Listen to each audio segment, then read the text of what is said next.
우리 함께 주님 찬양하겠습니다. 찬송가 272장으로 주님께 찬양하겠습니다.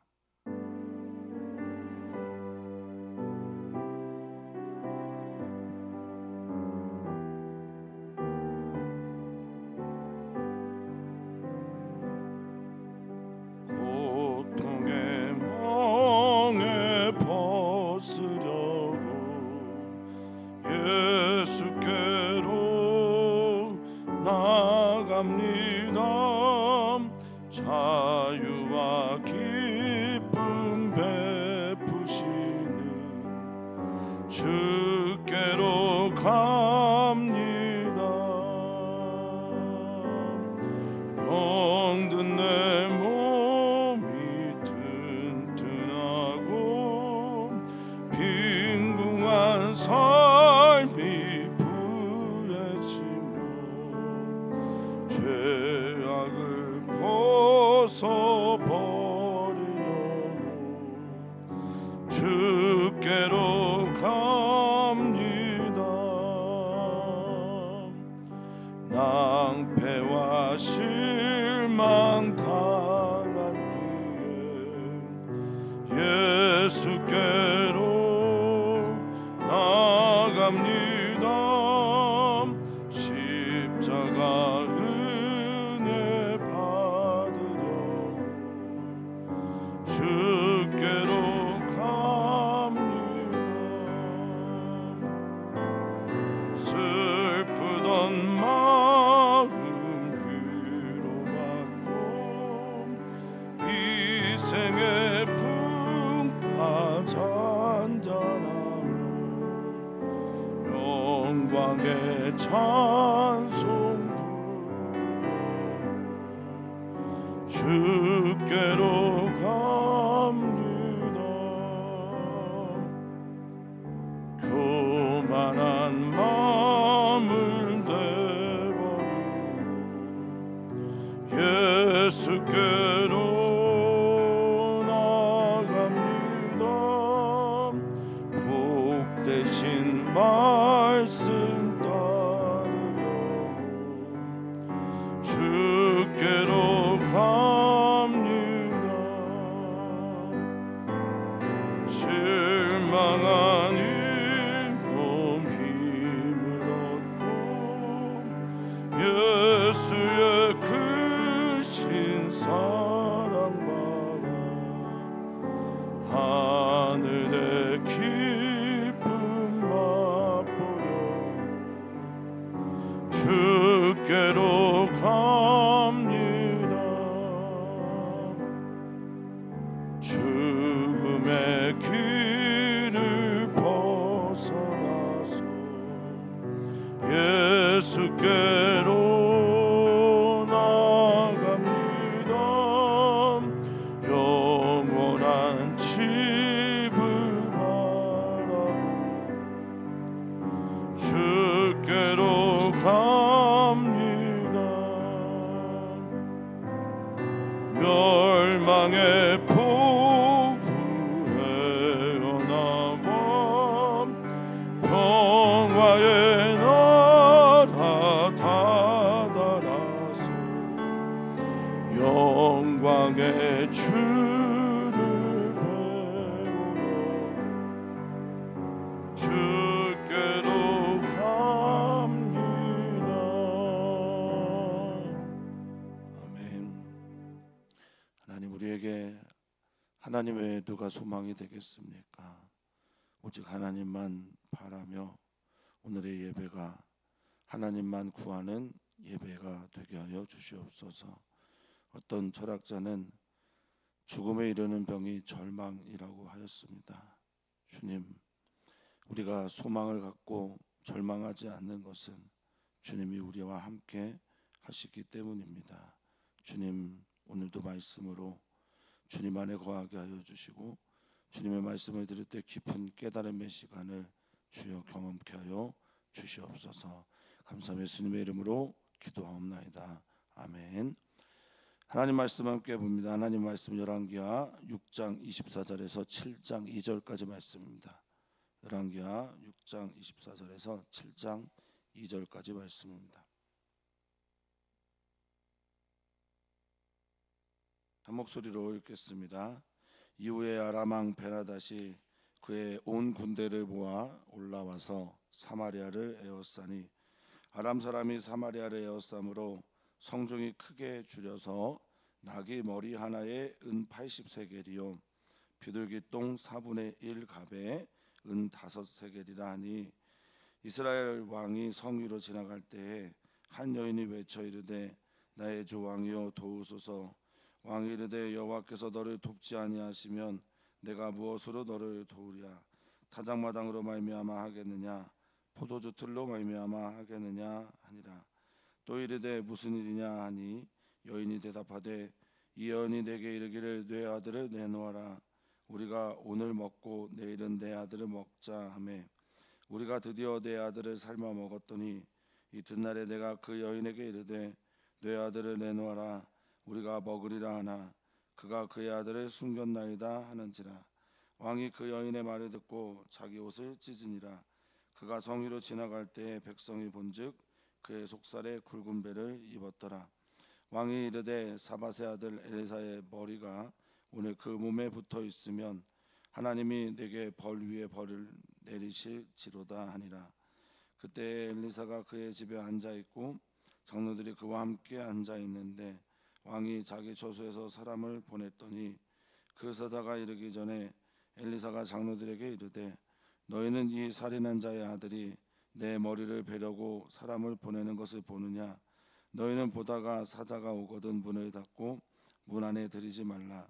그의 주인의 발소리가 그의 뒤에서 나지 아니하느냐 하고 무리와 말을 할 때 그 사자가 이르니라.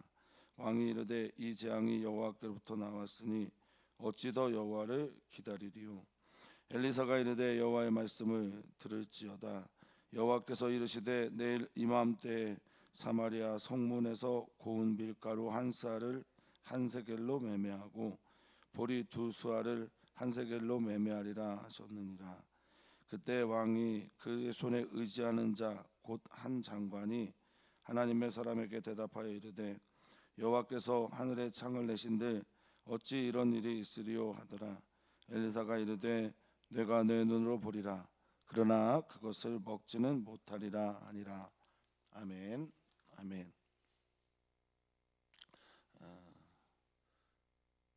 죽음에 이르는 병은 절망이다라고 말을 합니다.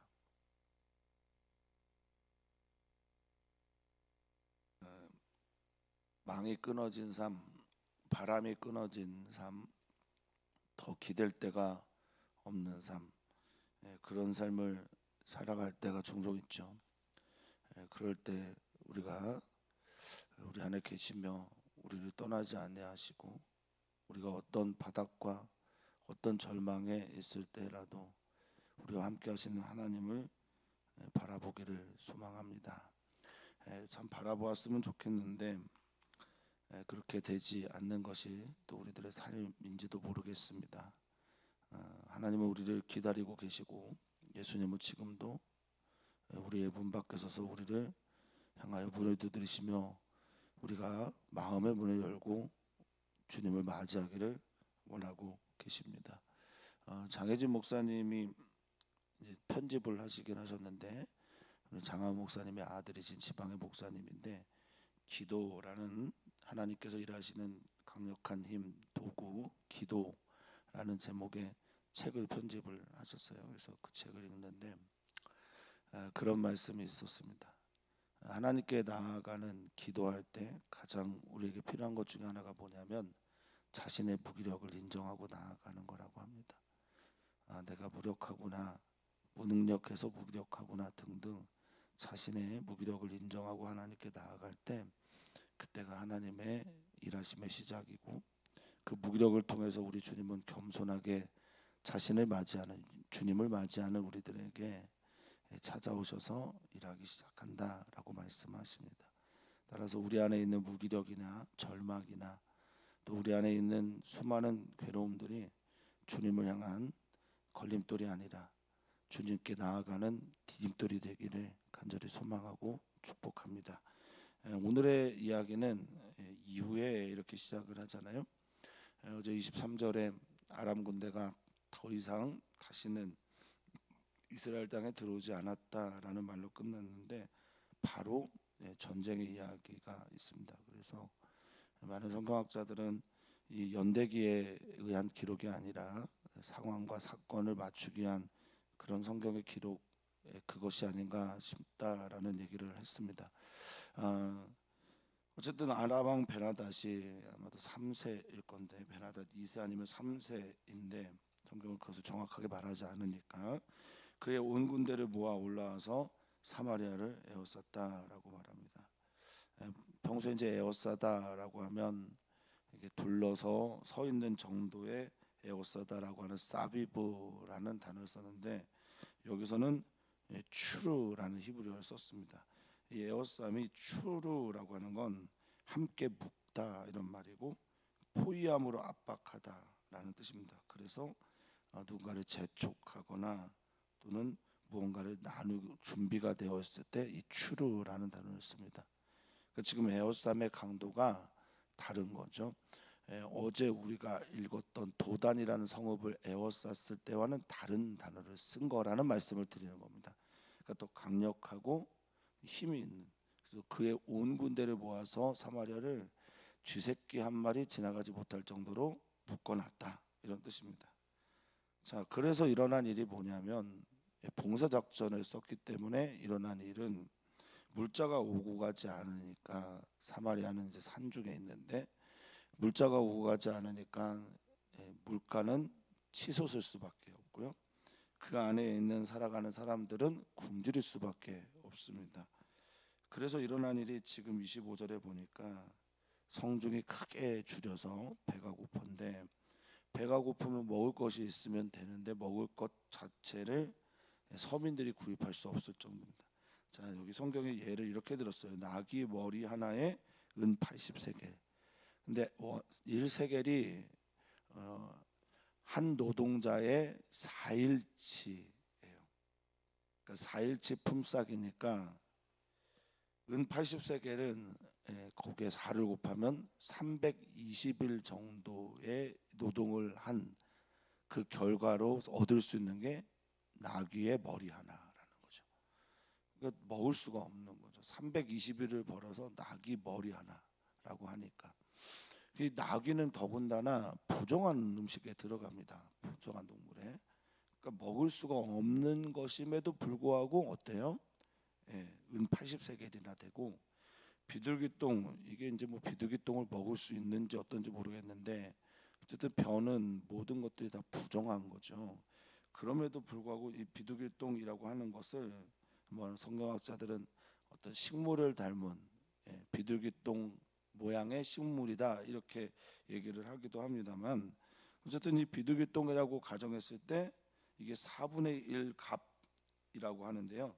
갑은 약 1.2리터고 당시 4분의 1 갑이라고 하는 것은 1.2리터의 4분의 1이니까 0.3리터 정도 되는 아주 작은 건데, 그걸 은 5세겔에 사야 된다라는 거예요. 은 5세겔이면 얼마입니까?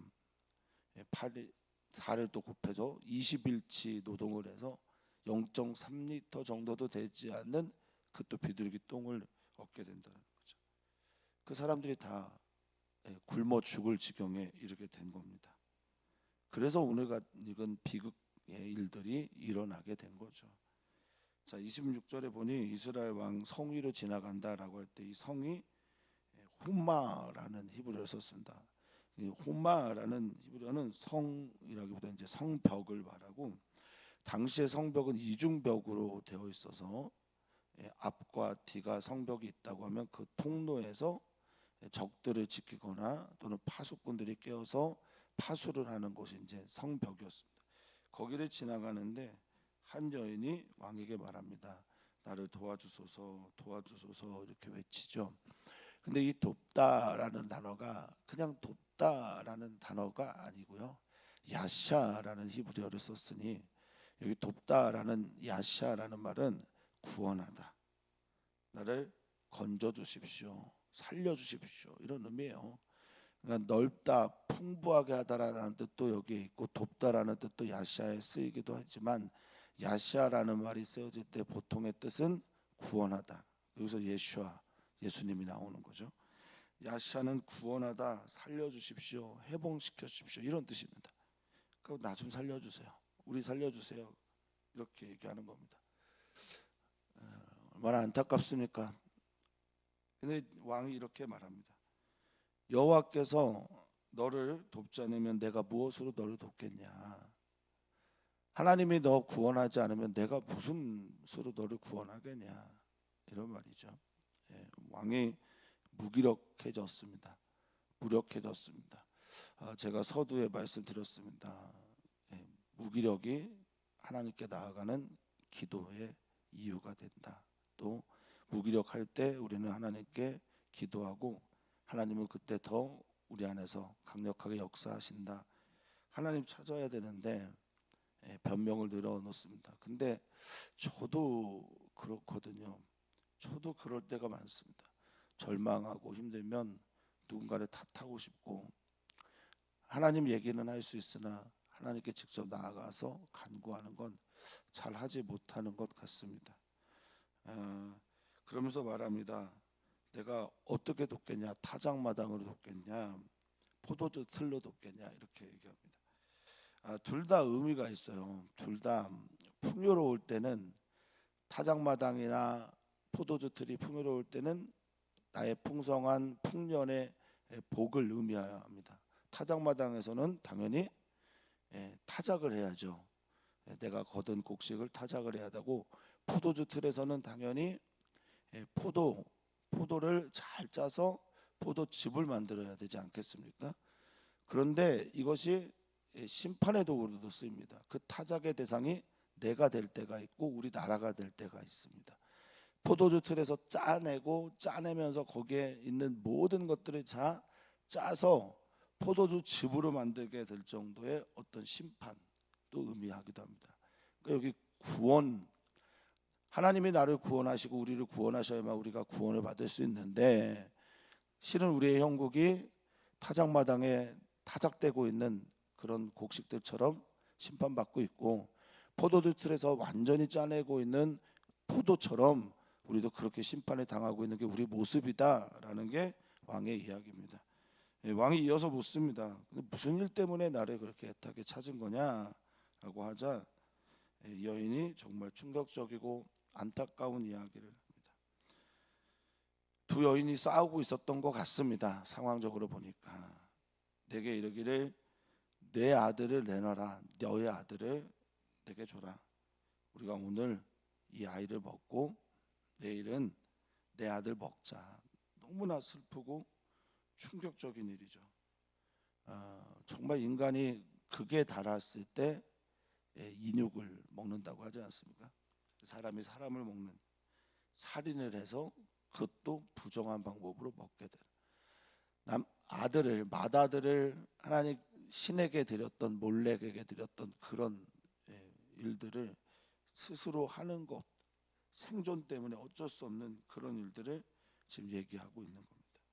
그래서 29절에 보니까 우리가 드디어 내 아들을 삶아 먹었는데 그 다음날 내 아들 내놔라고 했더니 그 아들을 숨겼다라고 하는 것 아니겠습니까?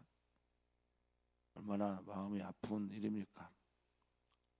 얼마나 괴로운 일입니까? 그리고 있어서는 안 되는 그런 일을 하게 된 거죠. 당시에는 이제 자녀들이 많았을 것이고, 당시에 자녀들이 많고 또 식구들을 건사하는 게 힘들었기 때문이라고 말할 수는 있겠으나, 이런 정말 말할 수 없는 전쟁의 위기 앞에서, 죽음의 위기 앞에서, 절망의 순간에 어떻게 하면 사람으로, 그리스도인으로 살 수 있을까, 이런 질문을 하게 됩니다. 이해라기보다는 그럴 수밖에 없었나, 그럴 수밖에 없구나라는 생각을 하게 됩니다. 자, 왕이 그 말을 듣고 자기 옷을 찢었다라고 성경은 말하고 있고요. 30절에 성 위를 지나갈 때 백성이 보니까 그의 속살에 굵은 배를 입었다라고 말하고 있습니다. 이 굵은 배라고 하는 이제 싹라고 하는 히브리어는 슬픔의 옷이죠. 두꺼운 옷이죠. 더운 곳에서 두꺼운 옷을 입고 슬픔의 옷을 입고 지나갔다라고 하는 겁니다. 많은 성경학자들이 정말 슬퍼서 회개하는 마음으로 그 옷을 입고 지나간 것일까, 아니면 정치적인 쇼 아닌가, 이렇게 얘기를 하기도 합니다. 정치적인 쇼로서 그렇게 행동을 했다라고 봅니다. 자, 31절입니다. 그러면서 왕은 탓을 합니다. 누군가의 탓을 합니다. 옷을 찢고 분노하고 슬픔에 잠겨서 이렇게 얘기합니다. 사밧의 아들 엘리사의 머리가 오늘 그 몸에 붙어 있으면 하나님이 내게 벌 벌을 내리실 것이로다라고 말합니다. 이게 다 누구 탓이라는 겁니까? 엘리사의 탓이라고 하는 거죠. 어떤 대사이기도 한데 이런 말이 있습니다. 기분이 태도가 돼서는 안 된다. 자기 감정이 태도가 돼서는, 사람들에 대한 태도가 돼서는 안 된다라는 말인데요. 어제 우리가 읽은 본문에서는 아버지여 내가 치리까. 엘리사가 끌고 온 그 포로들 보면서 내 아버지여 하면서 존경의 표현을 했던 이 여호람 왕이 오늘은 엘리사 죽이지 않으면, 그 몸에 머리가 붙어 있으면 하나님이 내게 벌 위에 벌을 내리실 거다라고 말합니다. 이런 왕 모습을 보면서 성도님들은 어떻게 자기 자신이 좀 보이십니까? 저는 이럴 때가 참 많습니다. 그리고 대부분의 사람들은 다 이런 듯합니다. 나한테 잘해주는 사람, 그 사람은 하나님의 사람이기도 하고 주의 종이기도 하고 내가 존경해야 되는 또 너무나 좋은 분이었다가 내가 나의 일이 불행해지기 시작하고 힘들어지기 시작하면 그 하나님의 사람은 하나님의 사람도 아니고 심지어 사람도 아닌 것처럼 대할 때가 얼마나 많은지 모릅니다. 이게 영적 어떤 지도자와의 관계만은 아니죠. 우리 주변의 사람들에게도 우리는 이런 태도를 취할 때가 얼마나 많은지 모릅니다. 내 자녀들이나 나의 배우자 등등, 또의 나의 부모님에게도 마찬가지입니다. 자, 이런 말을 왕이 할 때 엘리사는 집에 있었습니다. 집에 앉아 있고 장로들이 함께 있었다라고 말을 하는데, 그렇다면 그것은 이 문제에 대해서 어떤 학자는 기도하고 있었던 것인가, 또 어떤 학자는 이 어려움을 어떻게 이길 것인가 상의하고 있었는가 얘기를 하고 있는데, 어쨌든 왕이 사자를 보냈습니다. 자, 사자를 보냈는데 그 사자가 이르기 전에 엘리사는 말합니다. 이 살인자의 아들이 내 머리를 베려고 사람을 보내는 것을 보느냐, 이렇게 말을 합니다. 너희는 그럼 그 사자가 오면 문을 닫고 문 안에 들이지 마라. 왜냐하면 그 다음 얘기가 중요하죠. 그의 주인의 발소리가 그의 뒤에서 나지 아니하느냐, 이렇게 말을 했어요. 이건 뭐냐면은 지금 사자가 오는 것을 막아야 된다. 그는 나의 머리를 베려고 할 건데 바로 뒤따르는 그 왕의 목소리가 사자가 또 있을 것이다. 그는 그걸 원치 않을 것이야. 그러니까 두 가지 각자 목적을 가지고 있는 사자가 엘리사에게 찾아오는 거예요. 앞에 있는 사자는 엘리사의 머리를 베러 죽이러 오는 것이고, 뒤에 오는 사자는 잘못했다, 감정, 이렇게 절망하고 힘들고 그러면 감정이 막 요동을 치거든요. 그러니까 죽이러 그랬다가 아니야 그러지 마, 이렇게 얘기를 하지. 그러니까 두 사람이 동시다발적으로 오고 있으니 앞에 사람만 막아놓고 있으면 뒤에 사람이 그렇게 하지 않을 거다. 그 결과 증거가 33절에 바로 나오죠. 근데 여기에 이제 우리는 엘리사의 귀와 엘리사의 눈이 좀 남다른 것을 좀 알게 됩니다. 사자가 오기 전에 사자의 목적을 알고 그 사자의 뒤이어 또 다른 사자가 오고 있다라는 것을 듣고 알고 있습니다. 하나님을 잘 믿으면 이렇게 되는 건가? 하나님의 마음과 잘 연결이 되어 잇대어져 있으면 그 다음 이야기까지 알게 되는 건가, 이런 일들이 사뭇 놀랍기도 합니다만, 그 어떤 경우에도 하나님의 뜻에 하나님의 마음에 귀를 기울이고 있는 엘리사, 여기서 우리에게 보입니다. 사랑하는 성도님들이 정말 어렵고 힘들고 절망적인 상황이 될 때 하늘을 바라볼 수 있는 귀와 눈이 있기를 진심으로 소망하고 축복합니다. 최근에 제가 이제 혼자 조용히 교회 내려와서 기도할 때가 종종 있는데요. 상황이 저도 이제 좀 너무 많이 지쳐 있었는지 아니면 어땠는지 모르겠는데 혼자 조용히 기도하거나 부르짖어 기도할 때가 있습니다. 근데 제가 정말 바라는 것은 내려와서 막 기도하고 부르짖고 하나님께 고요한 시간을 갖는 것도 너무 좋지만, 또 제게 필요하지만, 어떤 일상에서 안 좋은 상황이 생겼을 때 하나님을 바라볼 수 있는, 바로 그 시간 하나님을 바라볼 수 있는 그 눈과 귀가 있었으면 좋겠다라는 생각을 합니다. 예배의 자리에서 홀로 하나님께 단독자로 서서 기도할 때만이 아니라 매 순간에 하나님께 개방되어 있는 우리 성도님들 되시면 참 좋겠다라는 생각을 합니다. 뒤에 온 사자는 바로 이렇게 얘기를 하는 거예요. 무리와 말을 할 때 그 사자가, 여기 있는 사자는 이제 뒤에 오는 사자인데, 왕이 이르되 이 재앙이 여호와께로부터 나왔으니 어찌 더 여호와를 기다리려, 이렇게 말합니다.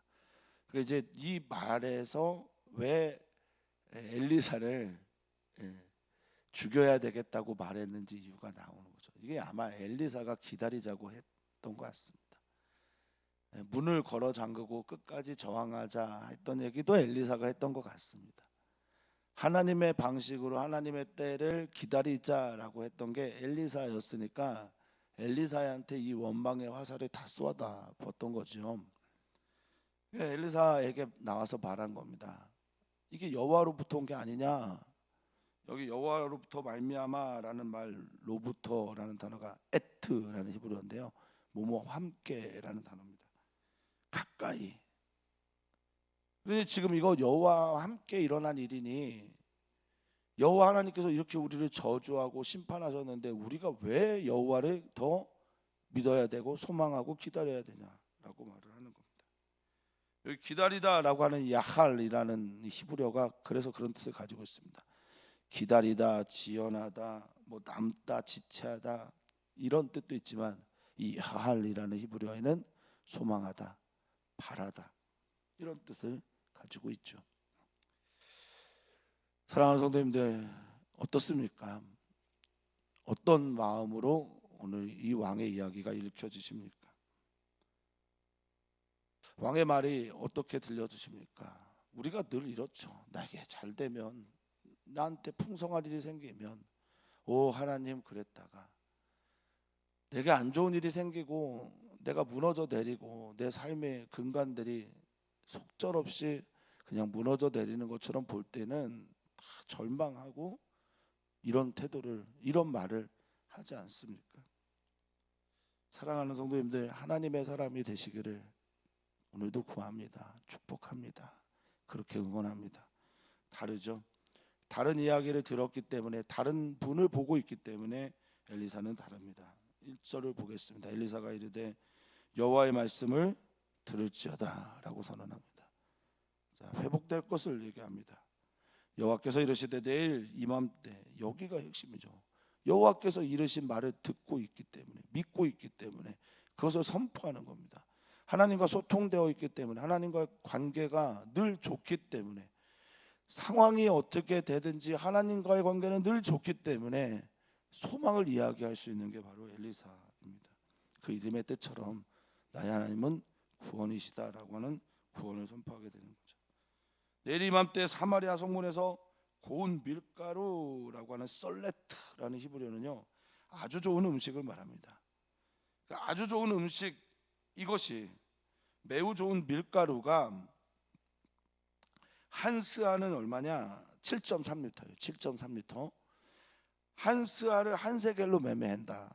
이게 가격이 회복이 된 거죠. 아주 좋은 음식, 아주 좋은 물가로 이것이 한 세겔로 매매가 될 거고, 보리 두 수아는 스아가 7.3리터니까 약 14.6리터 정도 되는 보리도 한 세겔이면 살 수 있다. 나귀 한 마리가 80세겔이었고 비둘기똥 0.3리터가 5세겔이었던 그거에 비해서 가격이 확 정상화 된다라는 거죠. 근데 그때 왕에 의지하는 자, 2절입니다. 왕의 손에 의지하는 자, 그의 손에 의지하는 한 장관이 있어요. 여기 장관이란 말이 살리스라는 말을 썼는데 이게 셋째 칠이라는 뜻이에요. 그러니까 왕비 그 다음 수준으로 강력한 힘을 가지고 있던 군대 장관이 비웃는 거예요. 왕이 의지하는 자, 왕이 의지하고 눕고 기대는 그 자가 비웃는 거예요. 여호와께서 하늘에 창 내신들, 굴뚝을 내신들, 구멍을 내신들 그런 일이 있겠냐? 그러자 엘리사가 말합니다. 너무나 뼈아픈 얘기. 넌 볼 거야. 근데 너는 그것을 먹지 못할 거야. 이 말이 저에게 너무 뼈저리게 들렸습니다. 너는 알아. 너 하나님이 누군지 알아. 근데 너 믿지는 못해. 너는 하나님에 대해서 잘 듣고 있어. 그런데 너는 믿지도 못하고 누리지도 못해. 우리 하나님을 잘 압니다. 하나님이 그런 능력의 하나님이라는 걸 압니다. 그런데 믿지도 않고 누리지도 못합니다. 하나님이 계신데 평화를 누리지도 못합니다. 하나님이 계신데 안정감을 갖지도 못합니다. 하나님이 내 안에 계신데 늘 불안합니다. 이게 우리죠. 오늘 우리의 믿음을 한번 점검했으면 좋겠습니다. 왕이나 이 장관의 말을 보면서 또한 우리의 믿음의 지향이 어디를 향해 가야 되는지를 또 한번 생각해 보게 됩니다. 사랑하는 성도님들이 어떤 상황, 어떤 문제, 어떤 어려움이 있을 때라도 하나님과 깊은 관계 속에서 하나님, 그 하나님을 나의 하나님으로 모시고 살아가는, 그래서 절망하지 않고 소망 가운데 빛을 사람이 되어 걸어가는 우리 귀한 성도님들 되시기를 축복합니다. 오늘 우리는 기도합니다. 오늘 어린이 교회와 청소년 교회를 위해서, 특별히 여름 행사를 위해서 기도합니다. 하나님 깊이 만나는 어린이 청소년이 되도록, 또 엘리사처럼 정말 성령의 갑절의 영감을 받게 되는 우리 어린이 교회 청소년 교회 되도록, 어린이 교회 청소년 교회를 섬기시는 귀한 선생님들 위해서도 기도 부탁을 드립니다. 특별히 이번 주일이 맥주감사주일입니다. 맥주감사주일을 보내면서 우리 다음 세대를 위한 우리 헌신을 다짐하는 그런 시간을 가졌으면 좋겠습니다. 우리 전은수 목사님에서 기도해 주시고, 또 우리 장하우 목사님 어제 좋은 소식을 전해 주셨는데 앞으로 준비도 잘 하도록 그렇게 기도를 부탁을 드립니다. 하나님 외에 다른 것에 소망을 두지 않게 하시고 하나님만 바라게 하여 주시옵소서. 똑같은 성정을 가지고 있는 사람인데 누구는 상황과 환경 그것 때문에 절망하고 하나님을 거부하며 하나님의 사람을 죽이려고 합니다.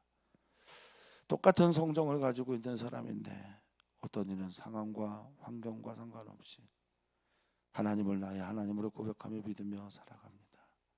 주여, 오늘 우리 사랑하는 성도들에게 믿음을 다하여 주시옵소서. 그 믿음으로 승리하게 하여 주시옵소서. 주님을 의지하며 주님을 바라며 사랑 많으신 예수님의 이름으로 기도하옵나이다. 아멘.